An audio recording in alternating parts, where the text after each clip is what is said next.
имрӯз ҳамчунин асосгузори сулҳу Ваҳдати миллӣ Пешвои миллат Президенти Ҷумҳурии Тоҷикистон муҳтарам Эмомалӣ Раҳмон дар дораи сафари корӣ ба водии Рашт дар ноҳияи Нуробод марҳилаи якуми роҳи марказии шаҳраки Дарбандро ифтитоҳ намуда ба марҳилаи дуюми корҳои сохтмонӣ дар ин иншооти мазкур оғоз бахшиданд.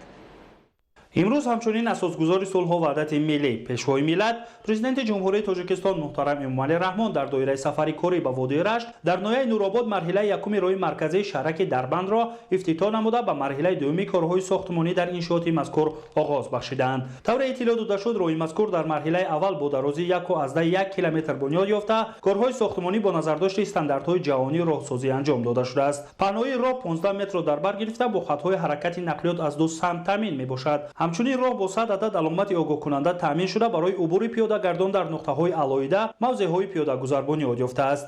зимнишиносои ба Сарвари давлат муҳтарам Эмомалӣ Раҳмон иттилоъ доданд, ки дар доираи корҳои сохтмонӣ ҳамчунин дар масоҳати 5400 метри мураббаъ роҳҳои пиёдагард пур аз сафолакпӯшӣ карда шуд. Дар ин масир барои истироҳати шаҳрвандон 10 адад нишастгоҳ насб шуда, ҷиҳати таъмини тозагии пиёдараҳ бо 10 қуттии партовӣ низ таъмин мебошад. роҳ ободии мамлакатамон, роҳ рафтуҳои халқҳо, роҳ бойгарии имрӯзу фардои мост, роҳ муаррифгари миллату халқҳои оламу оламиён, пешвои муаззами миллатамон, президенти ҷоноҷони кишварамон Эмомалӣ Раҳмон яке аз самтҳои асосии пешрафти ҳаёти имрӯзу фардои миллати хешро дар бунёди роҳу пулҳои замонавӣ вазифаи муқаддаси ҳар яки мову шумо шуморид. роҳи марказии шаҳраки Дарбанд аз ҷониби муассисаи давлатии мудирияти минтақаи зери обшавандаи нерӯгоҳи барқиёбӣ Рохун бунёд ёфта, корҳои сохтмонии он моҳи марти соли ҷорӣ бо ҷалби 40 мутахассис оғоз ёфта буд. Дар ин давра корҳо аз рӯи стандартҳои роҳсозӣ анҷом ёфта, мушкилоти ҳавории шаҳрак ва гирду атрофро ҷиҳати рафтуҳои бемамоният бартараф намуд. анам қитъаи роҳе ки мо шумо мебинем дар ҳолати на он қадар хуб қарор доштанд. имрӯз мо мебинем ки қитъаи роҳ пурра таъмир карда шуд, чароғҳо равшан, мардум озодона рафтуҳо мекунанд, аз маркази ноҳия дидан мекунанд. агар вақте ки меҳмонҳо гузар мекарданд, маркази ноҳия он қадар дар назари онҳо намоён набуд. имрӯз бибинед ки чӣ қадар ноҳияи мо ба мисли гул шукуфон шуда истодааст.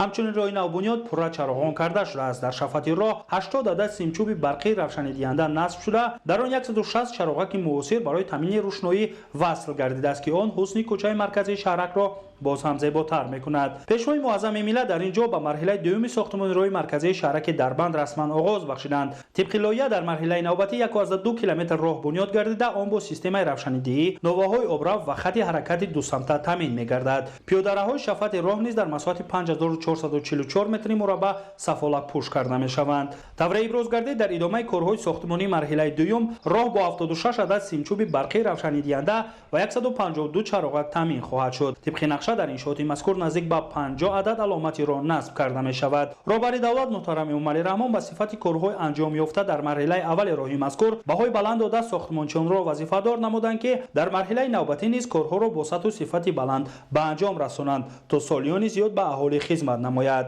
қобил ба тазаккур аст, ки бунёди роҳи марказии шаҳраки Дарбанд ва оғози марҳилаи дуюми корҳои сохтмонӣ идомаи тадбирҳои созандагӣ дар ҳудуди ин шаҳраки тозабунёд буда, дар доираи дастуру супоришҳои Пешвои миллат муҳтарам Эмомалӣ Раҳмон барои баланд бардоштани сатҳу сифати зиндагии мардум ва дастрасии саривақтӣ ба хизматрасониҳои гуногун дар ин ҷо дигар корҳои ободонӣ аз қабили кашидани хатҳои иловагӣ, таъмини оби нӯшокӣ ва корез, барқ, сохтмони ҳавзи обгирӣ, бунёди муассисаҳои таълимии миёнаву касбӣ дар назар дошта шудааст.